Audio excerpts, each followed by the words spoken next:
Okay, this is to help anybody who's got a Jeep TJ crank no start. First thing I did was the crankshaft position sensor, because that's what everybody says to do. You know, the symptoms were such that I felt confident. You know, I just bought the Jeep, so I'm just replacing parts, so I'm okay replacing some parts, but it gets expensive when you replace parts that you don't really have to replace. So I replaced the crankshaft position sensor first, and then I found some wires that went to the O2 sensor that were touching and crusty and corroded, so I replaced those.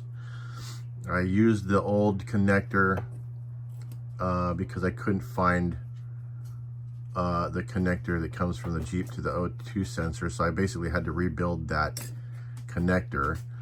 I'm sure it's out there somewhere, I just wasn't able to find it.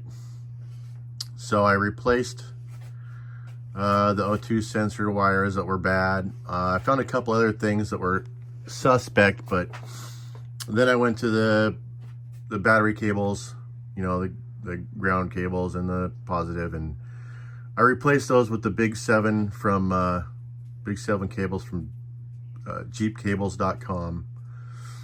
That really helped it crank over a lot more responsive, so I'm gonna definitely recommend that, because the old wires are just old stock. And if you're gonna replace them, I highly recommend the jeepcables.com.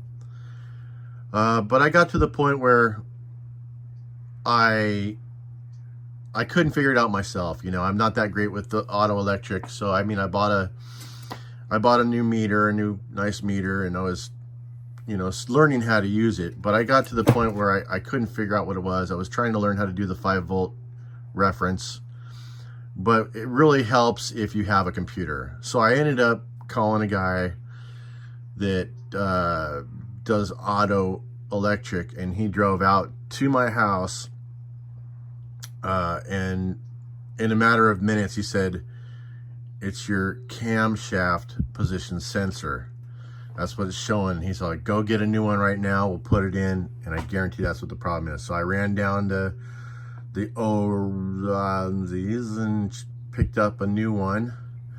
And don't think that it's just the top piece, because definitely in this case it was the whole shaft. When I turn it, I can feel that it's bound up a little bit. It turns, but something's wrong inside. So for the price this was, you would get the whole thing for, you know, $20 more rather than just the top piece. So if you're gonna go there, you might as well replace the whole thing. This was the problem. This was keeping my Jeep from starting. It was a crank no start issue. I'm just throwing this out there. Hopefully this helps you guys out who are having similar issues. I didn't think it was gonna be this. The previous owner told me that, you know, he had replaced some parts, and I think this was one of the ones he said he replaced, but this looks really old, so I'm assuming this is stock, but I don't know. Either way, I got a new one. I threw it in there. Don't go to the Zone. Their parts are a little bit cheaper than the other guys. So yeah, I hope this video helps.